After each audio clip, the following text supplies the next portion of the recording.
आई, आज संध्याकाळी जेवायला काय करायचं आहे? आज की नाही मीच उखऱ्या करते, तू काही करू नको. मी गरम गरम करते, तू खा. हे बघा, 4 जणांसाठी मी एवढं पीठ घेतलेलं आहे गव्हाचं. त्याच्यामध्ये थोडेसे चमच्यावर जिरे क्रश करून टाकले हातावर, ओवा,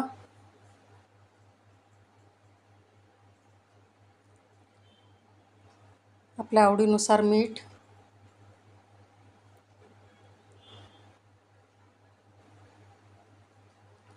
एक पळीभर तेल,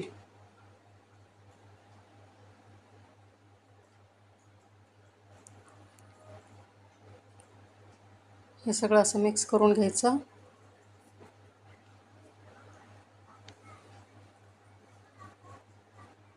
आणि पाणी टाकून भिजवायचं.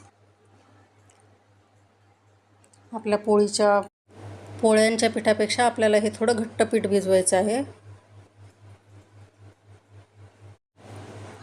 पुन्हा भिजवून झाल्यावर एक पळीभर तेल टाकून छानसं मऊ करून घ्यायचं.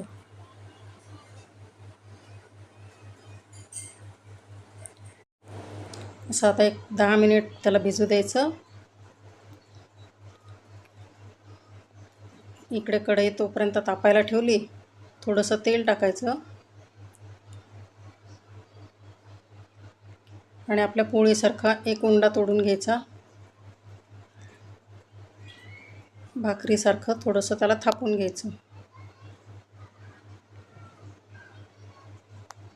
ही उखरी गरम दुधाबरोबर, चटणीबरोबर खूपच छान लागते.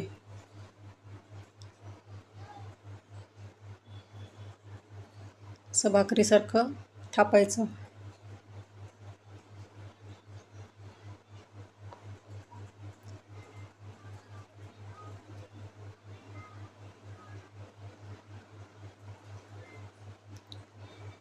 एक 2 मिनटं त्याच्यावर आपण झाकण ठेवायचं.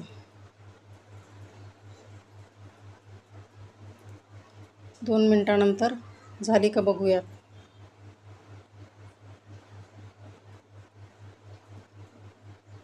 अशी छान तांबूस कलर येईपर्यंत होऊ द्यायची आणि दुसऱ्या साईडनी पण तशीच होऊ द्यायची. पुन्हा 1 मिनिट झाकण ठेवायचं.